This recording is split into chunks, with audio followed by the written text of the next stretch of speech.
Gracias, Señor, te damos por este glorioso sábado. Sábado es ese día de encuentro que tú planificaste desde la creación del mundo para recordar tus dos mayores obras. La obra de la creación del cual nosotros formamos parte y la obra de redención, donde por tu gracia alcanzamos la salvación. Y hoy estamos aquí para poder regocijarnos en ti. Estamos aquí para poder expresar nuestra gratitud, nuestra adoración, nuestra felicidad. Estamos aquí con un corazón dispuesto para escuchar tu voz. Quiero pedirte una bendición muy especial por toda tu iglesia, por cada persona que hoy está aquí para poder adorarte. No existe mayor plenitud, mayor satisfacción, mejor momento, sino es aquel que estamos en tu presencia, donde disfrutamos de la paz, de esperanza, de la salvación, de aquellas cosas que tú ofreces de gracia para todo ser humano. Y hoy queremos una vez más ser abrazados por tus promesas. Hoy queremos que tu Santo Espíritu pueda tocar nuestro corazón. Hoy queremos que tu presencia aquí al estar con nosotros pueda ser disfrutada y que hoy podamos vibrar de alegría, nuestro corazón pueda palpitar de emoción, porque vamos a hablar de ese grande encuentro donde muy pronto estaremos contigo. Y no solamente estaremos un sábado, sino todos los sábados de la eternidad a tu lado. Y queremos estar preparados para ese día. Mientras tanto, alivia nuestro dolor, danos fuerzas para continuar luchando. Levántanos si alguien está caído. Restáuranos, perdónanos, danos una nueva historia y sobre todo, Señor, que cada día podamos vivir haciendo tu voluntad. Háblanos por medio de tu palabra, te suplicamos en el nombre de Jesús. Amén. Amén.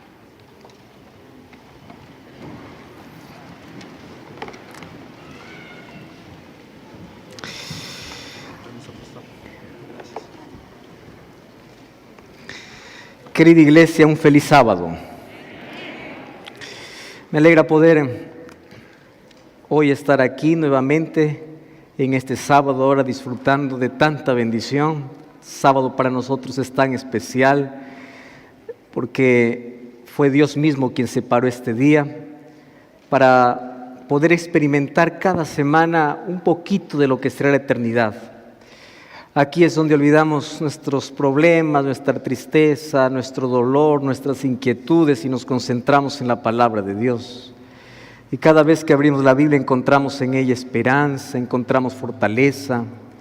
Y hoy estamos aquí concluyendo esta semana que nosotros tuvimos noche a noche, día a día, hablando acerca de las bienaventuranzas que existen en el libro de Apocalipsis.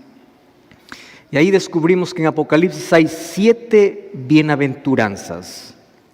Y esas bienaventuranzas son progresivas. La primera es feliz aquel que lee, aquel que oye y aquel que guarda las palabras de esta profecía. Pero luego aparecen otras bienaventuranzas. Y la última bienaventuranza que vimos anoche, bienaventurados los que lavan sus ropas en la sangre del Cordero. Feliz es la persona que se sumerge en la gracia de Cristo. Feliz es aquel que después de tanta inmundicia y de tanta suciedad en la vida, feliz es aquel que no importa los hábitos que pueda tener, un día tiene un encuentro con Jesús y ese encuentro es transformador. Y la sangre de Jesús tiene poder para restaurar cualquier vida, tiene poder para a lo más sucio poder emblanquecerlo, poder limpiarlo. Y yo quiero hoy hacerles recordar un asunto interesante. Dios tiene poder para hacer lo imposible. Sin embargo, los seres humanos somos los que a veces limitamos su poder.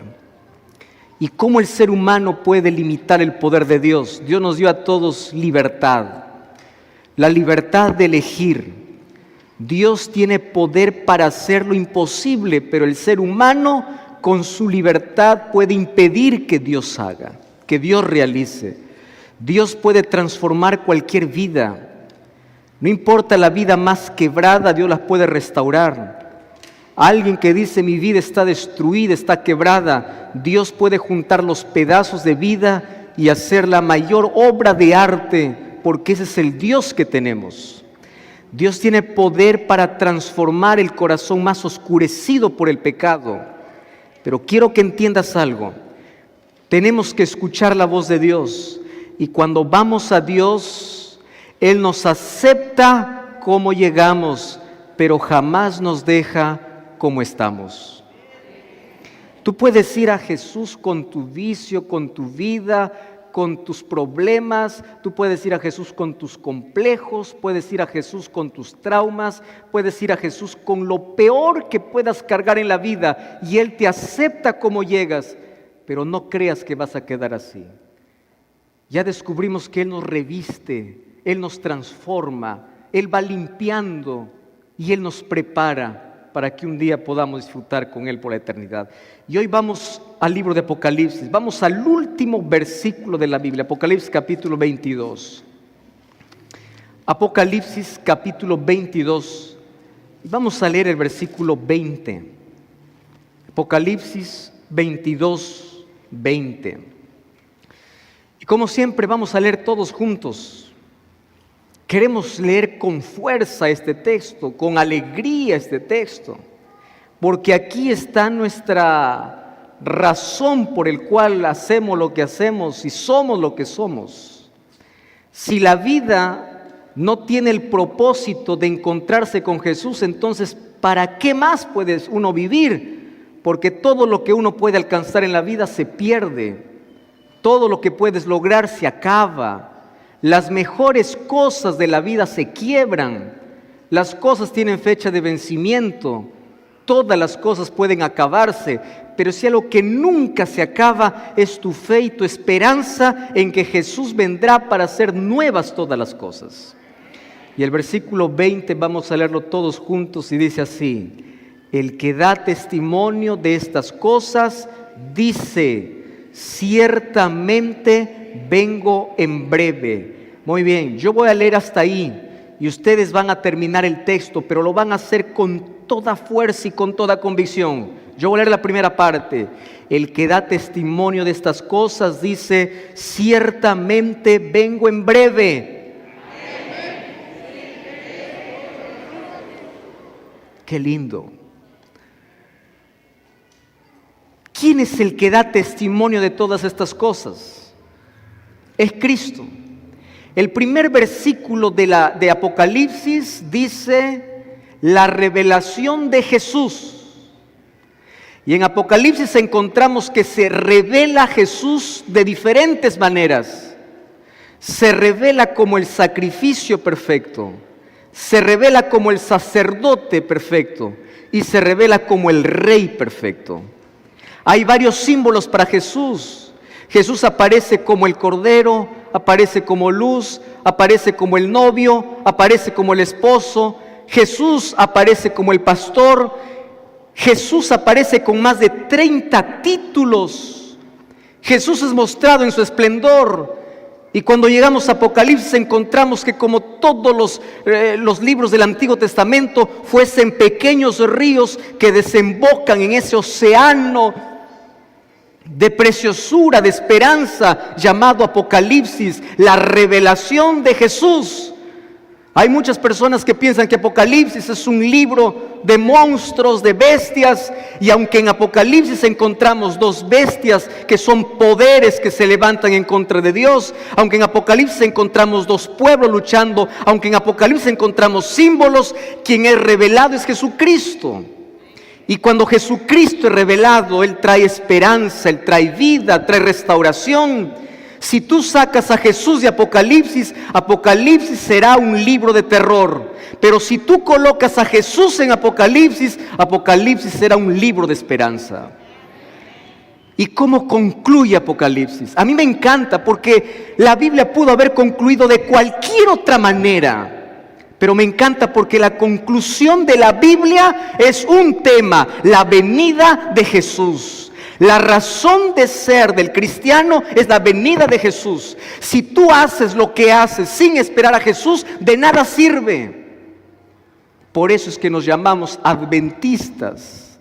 Y yo te invito a ti en el nombre de Dios a ser un adventista. ¿Y qué, pastor? ¿Y qué significa adventista? Yo no escuché ese término. Adventista significa aquel que vive esperando a Jesús todos los días de su vida. Y yo quiero hacerte recordar una cosa. El día que tú despiertes y no esperes a Jesús, ese día dejas de ser adventista. El día que tú te levantes y digas, yo quiero encontrarme con Jesús, yo quiero que Jesús regrese. Cuando yo vivo pensando y soñando en que Jesús viene, mi vida cambia, mis hábitos cambian. Todo porque tengo una razón, tengo una dirección, tengo un camino, yo sé a dónde estoy yendo. Y Juan, después que recibió toda la revelación, vio el conflicto, vio el pueblo de Dios sufriendo, vio que parece el mal ganaba, pero ahí aparece Jesús como el guerrero, como el victorioso, como el vencedor. Aquí aparece Jesús para colocar punto final a la historia. Y cuando Juan quiere cerrar el libro, él no estaba pensando que la Biblia se iba a cerrar con su libro.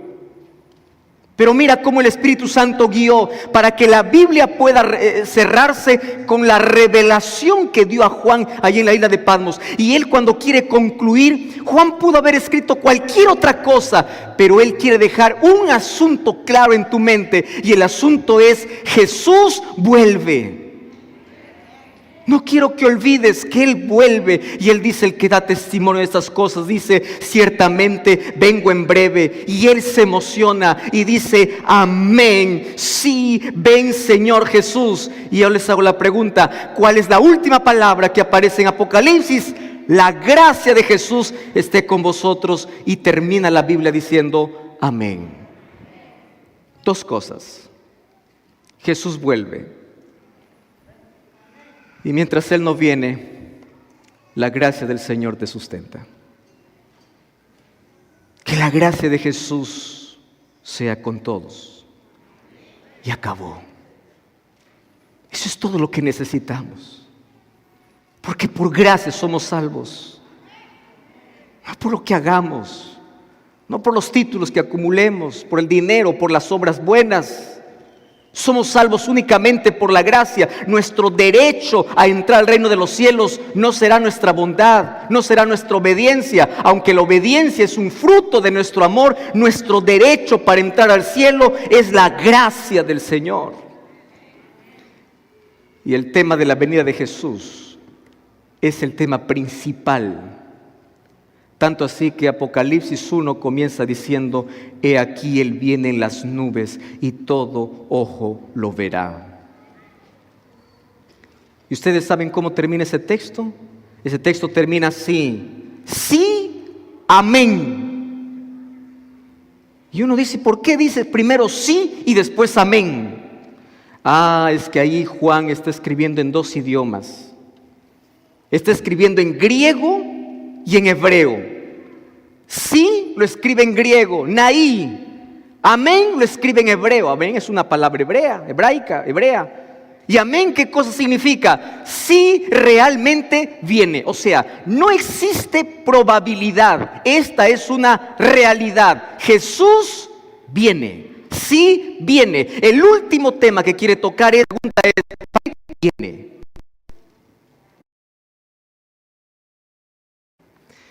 Y obviamente que todos nosotros queremos que Jesús regrese, porque cuando Jesús regrese acabarán las despedidas, acabará la muerte, acabará el sufrimiento, acabará todo el dolor. Pero hoy quiero explicarles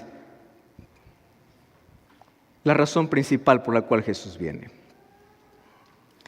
Ustedes saben que la salvación viene de Dios por gracia para el ser humano, pero la salvación tiene un proceso.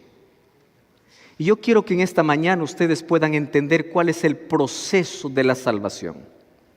Y este proceso de la salvación lo vamos a entender con 3 palabras que nos van a ayudar a comprender mejor el plan de Dios para salvar al hombre. Y estas 3 palabras van a comenzar con P. ¿Correcto? Las 3 palabras van a comenzar con P. Yo los llamo a esto los 3 P's de Dios. ¿Cuáles son las 3 P's de Dios? Primera P, penalidad. Segunda P, poder. Y tercera P, presencia.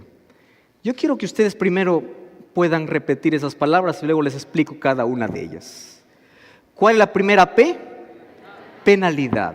Vamos una vez más. ¿Cuál es la primera P? Penalidad.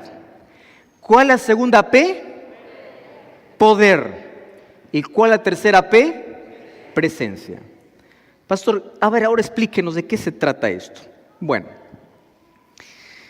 todos nosotros tenemos una penalidad que pagar por causa del pecado. Porque la paga del pecado, dice la Biblia, es la muerte. Pero en el proceso de la salvación aparece Cristo para pagar mi pena, mi penalidad.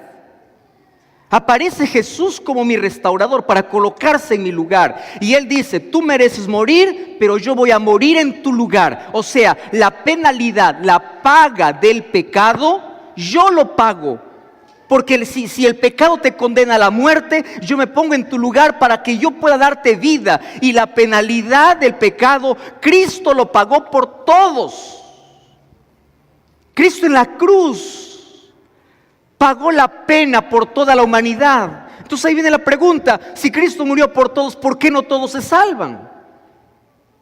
Porque allí viene la otra P. ¿Recuerdan cuál es la otra P? Poder. ¿Y qué significa poder? Ahí está el asunto. Lo que pasa es que el pecado nos tiene tan prisioneros que el pecado tiene poder sobre el ser humano y Cristo quiere con su poder romper el poder del pecado en nuestra vida. Eso se llama santificación. Aquello que antes me esclavizaba, ahora me liberto en Cristo Jesús. Primero Jesús me justifica, o sea, quita mi penalidad, quita mi culpa, quita el pago que yo tenía, que es la muerte, y Jesús me da vida, pero luego Él me libra del poder del pecado, que es la segunda P. Antes era un borracho, antes era un drogadicto, antes era un fumante, antes era un violento, pero yo estaba prisionero. Ustedes han experimentado, yo tantos mensajes recibí, todos lo experimentamos en la vida. Pastor, yo no puedo vencer este pecado. He luchado, he caído, he caído. Pastor, no se puede. Pecado tiene poder, estoy atrapado. No puedo, tengo buenas intenciones. ¿Cuánto dura? Una semana, de ahí vuelvo a caer. Ese cuando caminas con Cristo, en la medida que caminas con Cristo, Él te liberta del poder del pecado. Él te liberta de las cadenas del pecado, porque el poder de Dios es mayor que cualquier poder del enemigo. Pero ahí viene la tercera P. Y la tercera P se llama presencia. Hasta que Jesús venga, el pecado todavía no está destruido. Y será destruido completamente después de los 1000 años en el cielo. Pero mientras Jesús no venga, dice el libro de 1 Corintios capítulo 15, que ocurrirá un asunto interesante con el ser humano. Dice el apóstol Pablo que antes de ir al cielo, todos seremos transformados. ¿Y qué significa que somos transformados? ¿Qué significa eso? Transformación significa que Dios arrancará de nuestra vida la inclinación, la naturaleza de pecado. Porque hoy tenemos una lucha. Por más que nos consagremos al Señor, somos tentados, podemos caer, podemos desanimarnos, el pecado nos asedia. Pero un día tenemos inclinación a pecar. Tenemos el deseo de pecar porque es nuestra naturaleza. Pero cuando Cristo venga, Él nos quitará para siempre de nuestra vida la presencia del pecado. Nunca más tendremos deseos de pecar. Nos deleitaremos en la presencia de Dios. El ser humano estará restaurado por completo. Así como cuando salió de las manos de Dios, el ser humano se deleitará en ver el rostro de Dios, en alabar a Dios, y eternamente será feliz porque no tendrá más rastros de la presencia del pecado en su vida. Jamás. Y cuando Jesús regresa, ocurren 5 R's. La primera R es la R de la resurrección. Todos nosotros estamos esperando el día que Jesús vuelva para encontrarnos con alguien a quien amamos y ya no está con nosotros. Todos nosotros. Yo no sé si alguien recién perdió algún ser querido. El dolor es inexplicable. No hay palabras que puedan ayudarte. Apenas la presencia de alguien puede consolarte un poco y las promesas de Dios. Pero soñamos aquel día cuando las tumbas se abran y los muertos en Cristo resuciten. Y cuando los muertos en Cristo resuciten, los muertos resucitarán ya glorificados. ¿Qué significa? Si yo perdí a mi padre sin una pierna, él ya resucitará con las dos piernas completas. Si es que yo perdí a mi padre con un problema mental, mi padre se levantará lúcido, perfecto. Si es que alguien se perdió en el mar y allí los tiburones probablemente devoraron aquella carne y uno dice, ¿cómo va a ocurrir la resurrección allí? Dios tiene poder para poder nuevamente juntar aquel polvo, levantar aquellos pedazos esparcidos, juntar, porque no hay nada imposible para su poder. Pero los que murieron en Cristo resucitarán glorificados, y los que vivimos, dice Pablo, seremos transformados. Y ahí ocurre la segunda R, la R del reencuentro. ¿Ustedes se imaginan? ¿Y cómo ocurrirá ese reencuentro? El libro de Mateo capítulo 24, versículo 31 dice que cuando Jesús venga en gloria y majestad, todos los ángeles vendrán con él. Apocalipsis capítulo 8, versículo 1, cuando habla acerca de la apertura del séptimo sello, dice que hay silencio en el cielo por una hora. Una hora en la profecía significa una semana. ¿Y por qué hay silencio en el cielo? Porque todo el cielo viene, todos los ángeles vienen, millones de ángeles vienen. ¿Y para qué? Jesús se detendrá en el aire y los ángeles juntarán a las familias. Los ángeles, tú estás aquí en California, tú perdiste a un amigo, a un familiar que está en México.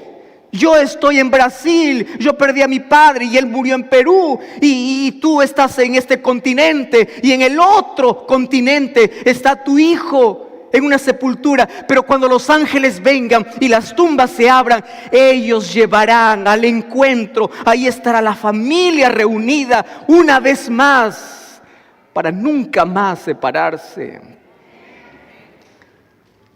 Ese momento de reencuentro será glorioso.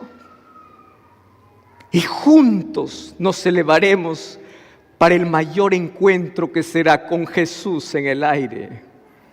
Y viajaremos para disfrutar la tercera R, que es la R de la recepción gloriosa. Todos redimidos de todos los tiempos, desde Adán hasta el último, salvo por la gracia de Jesús, nos encontraremos. Imagínense, hoy estamos controlados por el tiempo, tenemos prisa, tendremos una eternidad sin prisa. Hablaremos con David, con Abraham, hablaremos con Gedeón, hablaremos con personajes bíblicos sin prisa. Pero ahí viene la última R, que es la R de respuestas. Porque durante esos 1000 años Dios nos explicará el cómo y el porqué de tantas cosas que nosotros vivimos aquí. Y a mí me gusta resumir todas esas R's en una R, que es la R de la restauración completa. Todo lo que el pecado nos robó, Cristo nos devolverá. Todo lo que el diablo provocó, Cristo nos restaurará. Este mundo degradado será restaurado completamente. Y miren todo lo que el pecado nos robó. El pecado nos robó el privilegio de tener el árbol de la vida. Y en Apocalipsis dice que los redimidos tendrán acceso al árbol de la vida. El pecado nos sentenció a la muerte. Y Apocalipsis 1:18 dice: yo tengo las llaves del Hades. Yo tengo las llaves de la sepultura. Yo vencí a la muerte, yo traje vida. El pecado nos robó el dominio sobre los animales. Y cuando todo sea restaurado, volveremos a tener dominio. El pecado nos robó las vestiduras que el Señor nos dejó, pero ahora estaremos vestidos una vez más por la gracia de Jesucristo. El pecado nos expulsó de la presencia de Dios, pero ahora estaremos para siempre con Dios. El pecado nos robó tanto, nos hizo sufrir tanto, pero finalmente Cristo se presenta como el restaurador de todas las cosas. Y si tú quieres disfrutar de esa restauración final, tú hoy tienes que permitir que primero restaure tu vida, ahora. Me encanta hablar de ese Jesús restaurador. Y ahora aparece el que da testimonio de estas cosas, dice: vengo en breve. Ustedes sabían que en Apocalipsis 22, 3 veces se repite la palabra vengo en breve.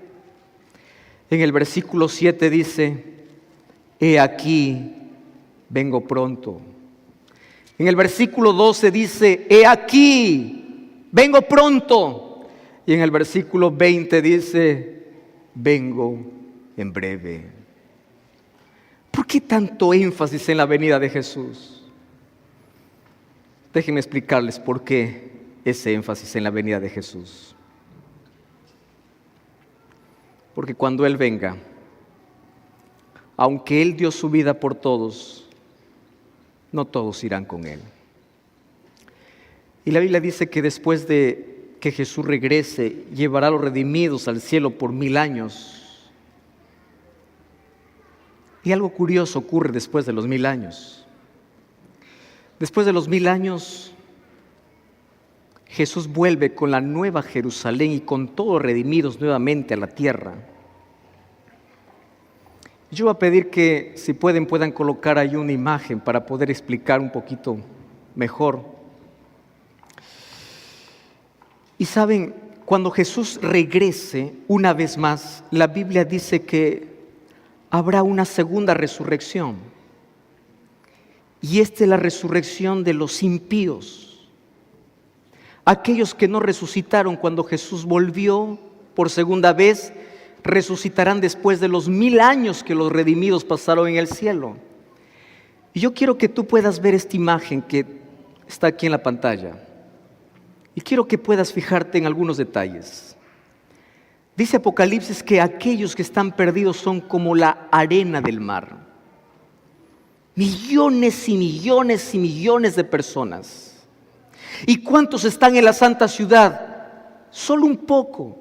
La pregunta es, ¿qué merecieron para estar dentro? Nada. Solo hicieron una cosa: se aferraron a Cristo antes que al pecado. Aceptaron la gracia de Jesús.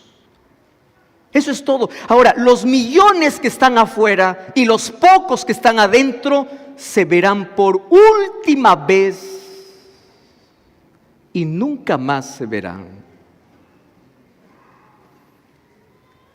Y esta imagen tiene un resumen para mi vida.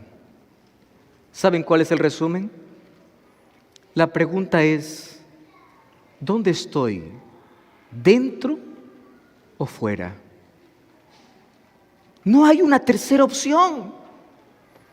¿Dónde estoy? ¿Dentro o fuera? ¿Quién me garantiza estar dentro? Jesús. La pregunta: ¿ya entregué mi vida a Jesús? ¿Yo estoy viviendo con Él? ¿Quiénes estarán afuera? Aquellos que tuvieron las mismas oportunidades, pero rechazaron la gracia de Jesús. Yo imagino ahí afuera a Judas mirando a los 11 discípulos dentro de la ciudad, y los 11 están allí al lado de Jesús, y Judas está afuera. Y mira y dice: yo pude estar adentro, pero estoy afuera. ¿Por qué? Porque un pecado lo alejó de Dios. Y en el nombre de Dios te digo: el pecado no tiene poder para alejarte de la salvación, a menos que tú rechaces la gracia de Jesús. Nadie se perderá por haber pecado. La gente se perderá por haber rechazado la gracia de Jesucristo. Nadie se perderá por haber caído. Nadie se perderá por ser un miserable pecador. La gente se perderá por haber rechazado las oportunidades que Dios le dio para salvarse, la gracia que Dios extendió. No creas que el cielo estará lleno de perfectos. No, el cielo estará lleno de grandes y grandes y grandes pecadores arrepentidos. El cielo estará lleno de ex asesinos, ex prostitutas, ex ladrones, ex miserables, ex hechiceros. El cielo estará lleno de los peores criminales de este mundo, pero que finalmente se rindieron. Y el lago de fuego estará lleno de pequeños pecadores, gente buena, gente que no hizo nada malo, pero tuvo un solo error: rechazar la gracia de Jesús. Por eso, en el nombre de Jesús, no rechaces su gracia, vive su gracia, acepta su gracia. Cada día que tú despiertas tienes una oportunidad y una pregunta que hacerte: si hoy fuese mi último día, ¿dónde estoy? ¿Dentro o fuera? Lo que estoy haciendo ahora, ¿a dónde me lleva? ¿Dentro o fuera? ¿Sabes qué cosa me causa tanto dolor?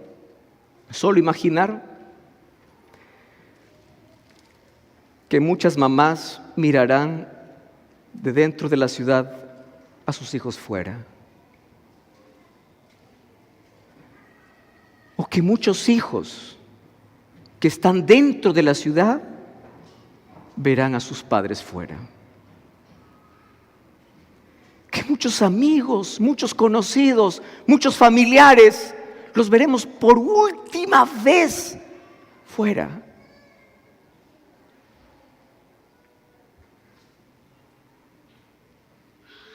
Porque después de ese encuentro, nunca más veremos a nadie más.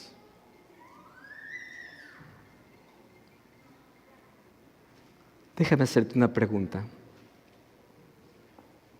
¿Qué cosa te está dejando fuera de la ciudad? ¿Un pecado? ¿Qué cosa te está dejando fuera? ¿Un vicio? ¿Qué cosa te está dejando fuera? ¿Una excusa? Porque estás postergando y postergando una decisión. ¿Qué cosa te está dejando fuera? Por eso es que la invitación es: yo vengo en breve. Prepárate. Porque después que ocurre esa escena, dice la Biblia que descenderá fuego y azufre del cielo para acabar para siempre con el pecado. Y Malaquías capítulo 4 versículo 1 dice que del pecado no quedará ni raíz ni rama. ¿Tú sabes para quién fue preparado el fuego? No fue preparado para el ser humano. El fuego fue preparado, dice Mateo 25, para el diablo y sus ángeles. Entonces la pregunta es: ¿por qué muchos seres humanos participarán del fuego?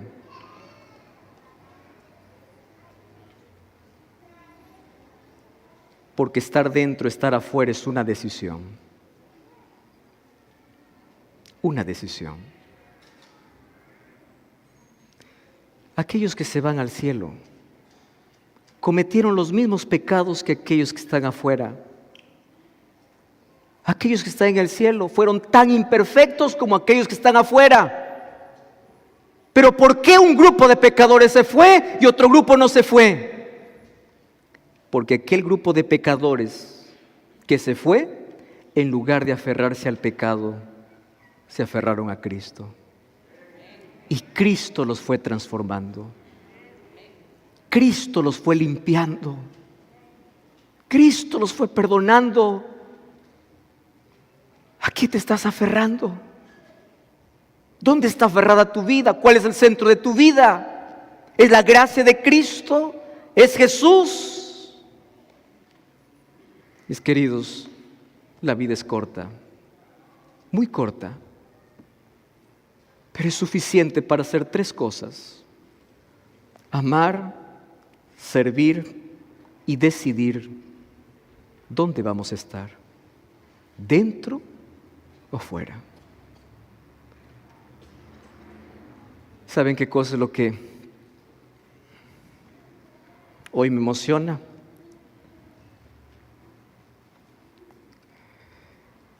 Es que Jesús está tan pronto a volver que mientras todos dormimos, el Espíritu Santo está trabajando en el corazón de una persona que está despierta porque no puede dormir. En el silencio de la noche, en la madrugada de pesar, el Espíritu Santo está alcanzando personas que jamás imaginamos. Nunca antes hemos visto tanta necesidad de la gente buscando a Dios si no fue después de la pandemia.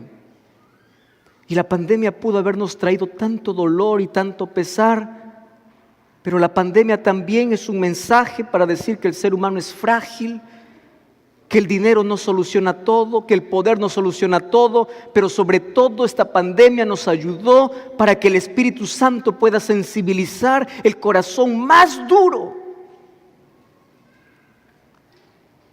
Y yo recibo cada día muchísimas historias, testimonios de personas que se encuentran con Jesús a través del dolor. Porque a veces Dios usa el dolor para llamar a nuestro corazón. Cuando nosotros no escuchamos a Dios en el silencio de la vida, Él usa un micrófono y ese micrófono puede llamarse dolor para decir: yo quiero salvarte. En esta semana yo conocí a Pedro Peralta, conocí también a Mirna Villeda y Clemente Orlando. Un día mientras estaba aquí despidiendo a algunas personas que se acercaban, Pedro se acercó y me dice: pastor, yo estoy aquí para poder agradecer a Dios y agradecer porque un video que encontré en YouTube hizo que yo no pueda dormir toda una noche entera cuestionando lo que yo estaba haciendo. Un solo video. Pero Pedro no se quedó con el mensaje. Pedro compartió el mensaje con Mirna, compartió el mensaje con Clemente. Y miren cómo el Espíritu Santo hoy llama a sus hijos, y Dios siempre busca a las personas sinceras, a las personas que están buscando la verdad. Nunca los deje en la oscuridad, y los llama y los llama. Y esta mañana tanto Mirna, Pedro y Clemente hoy serán bautizados aquí. Yo no sé si están aquí, pueden ponerse en pie, por favor. Pónganse en pie, que Dios los bendiga. Miren qué lindo. Vamos a saludar todos allí. Bienvenidos a esta su iglesia.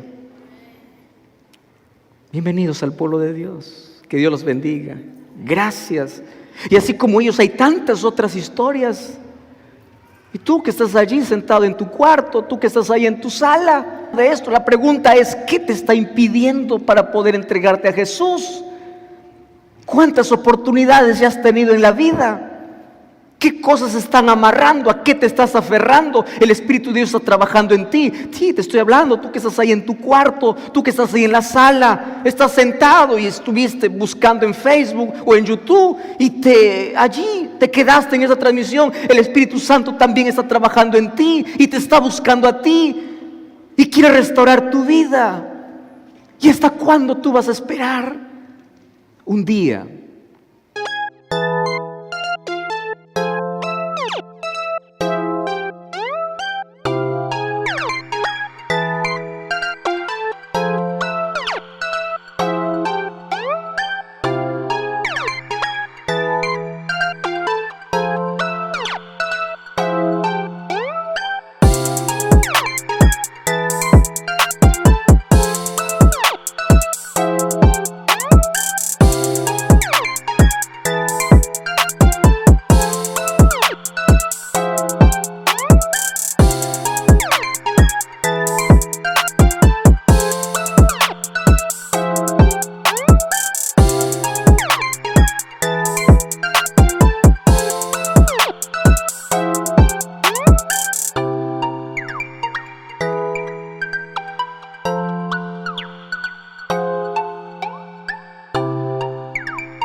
todas las invitaciones se silenciarán. Un día la gracia se terminará Un día las oportunidades acabarán. Y cuando llegue ese día, la pregunta sigue: ¿dónde estarás? ¿Dentro o fuera? Por eso, en el nombre de